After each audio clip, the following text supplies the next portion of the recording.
Hey guys, welcome back to part two of my pad build series. So in this installment, I laid everything out on the pad and I started to do some drilling. I drilled all the holes for the panel brackets and I also tapped them so I could mount them to the pad. So now I have these two are attached with the screws that are in here. So it's nice and strong. These guys are still unattached, and I have to finish this one. But it's not too bad. I've been using these little short drill bits I got from McMaster, and these are nice because when I drill through, I don't have to worry about like going super far and hitting the bottom or something like that. There's only a tiny little bit of cutting place here, so it goes like that into my drill. And then I got these taps. These are kind of like nicer ones, and it's doing an awesome job. So I've been using a little bit of just some oil when I tap, and yeah, it's making these holes and tapping them is not super hard. The most difficult part is just getting them in the right place.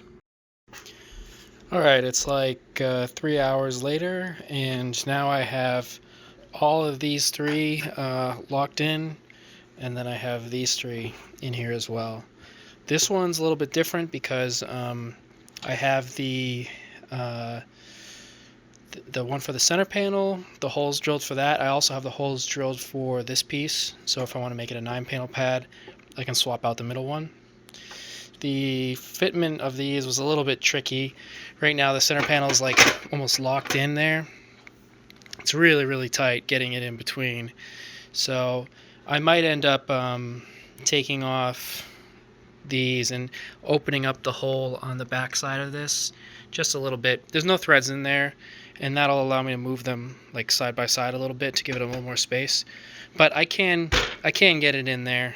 It's like super tight though right now. It's like clamping. So those 6 are in, and then now all of these 3 are still loose. So I'll probably do those another day. But we put it up on a stand here, make it a little bit easier on my back. So now we can get a good look of the underside. So you can see how he, oh, that's pretty lame. It looks like he just put nuts here. I was hoping he was gonna weld them on. That's kind of annoying. But you can see the welding that he did here, these little pieces.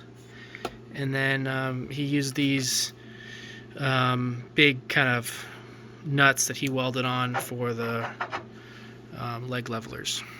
So yeah, that sucks that these are not welded on, because now that means if I take off the bar, I have to put like a ratchet underneath, to hold on to that nut. Don't fuck with your nuts. I wonder if I should take it back to him and have these welded on, for an extra 10-15 bucks or something. Because when the pad is on the floor, it's going to be a pain in the ass to get the bar off. Alright, it's the next day, and I have an update. So these are now all attached. So now everything is really in the spot that it's going to be. So here's what it kind of looks like, the frame. So you can see like how easy this is. It's really just locating everything, and then I just put the panels in, and then I have a pad on the frame. So kind of a simple way to make a pad, at least so far. The electronics are going to be another story. But yeah, I mean, the most difficult part of this whole thing is just drilling all these holes. I mean, this is a 1/4-inch steel plate, so it's pretty thick to get through. I've just been using this drill bit, and then after that, I quickly countersink the holes just a little bit, mostly to like deburr them and to get the tap in easier. Then I tap the holes, and I did that, 4 times, 9 times, and then twice for this one, because this one is set up to accept one of these or the frame for the center panel.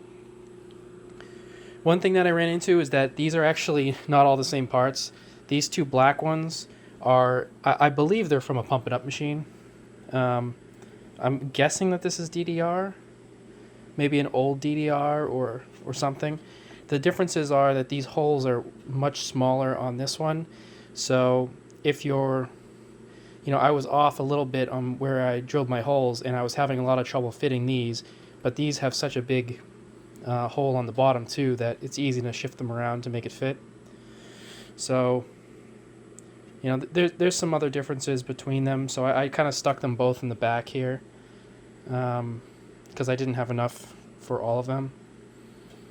But yeah, the other thing is that the hole pattern on these is a little different than these, so I can't switch these going forward, so that kind of sucks.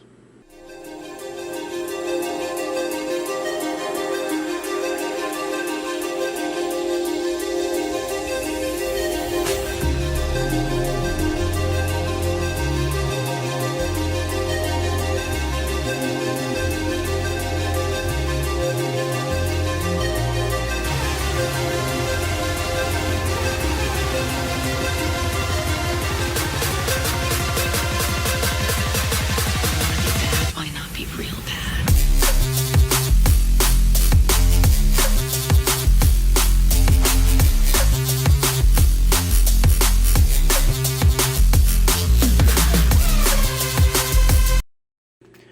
Alright, so I put some panels on here just to kind of show what it would look like.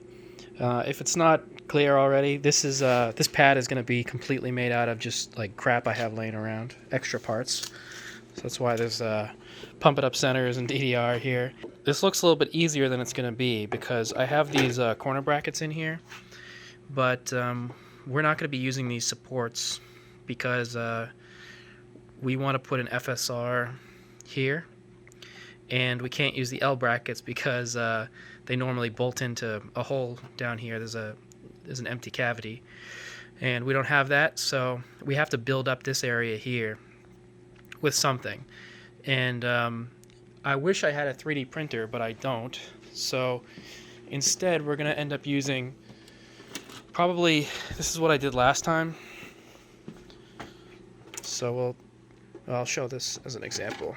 So we'll take these plastic strips and build them up here until it's as high as this or a little bit higher, and then the panels will sit on, essentially they'll be plastic all the way around here, and that makes it super stable, which is nice. And it also gives us the freedom when mounting the FSR. We can put that FSR anywhere here or here or here, all around the edge. It'll essentially take this surface and just raise it up around the whole thing.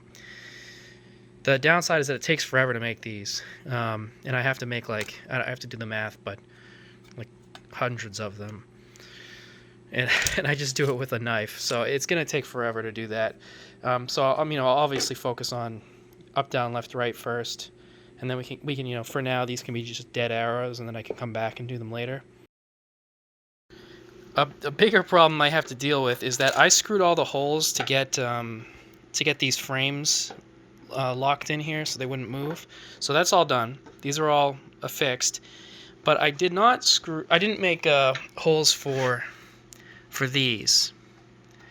So if you can see, these guys actually bolt down to the switch frame using a threaded hole that's right here. Normally on a DDR machine, below on the frame there's an empty hole a little bit bigger than that, so the screw can actually go all the way through depending on how much you tighten it or how raised it is. And mine will also do that. They also, I countersink the top one, and then it holds the stack down. So whether I do this or this, I need a hole in the frame below this hole. And I didn't drill those yet, and it's going to take forever to do them. I mean, drilling all the holes for all of 9 of these took me like, I don't know, 5 or 6 hours or something. It took forever, and my wrists are killing me. And I only had to do 1, 2, 3, 4 per panel, and now there's going to be 8 of these for every single panel. So I'm drilling 8 holes on each one. Oh, that's going to be a pain in the ass. One more thing. While I had all of these panels, the switch frames on the pad, I actually just went through with a countersink bit, and I just countersunk these big holes here just a little bit so they're a little bit smoother, because I know that like I catch my socks on this all the time, so I'm going to leave the inside brackets off all the time, so this makes a nice smooth surface. Now I have all of the holes for the plastic spacers marked out, and man, there's a lot of them. There's going to be a lot of drilling. I think this is going to be like the first part of the project that like really sucks. But right now I'm just going to punch them all, and then maybe another day I'll come back and do drilling, or I'll just drill a couple every day or something like that. Because yeah, drilling these, it really hurts my wrists.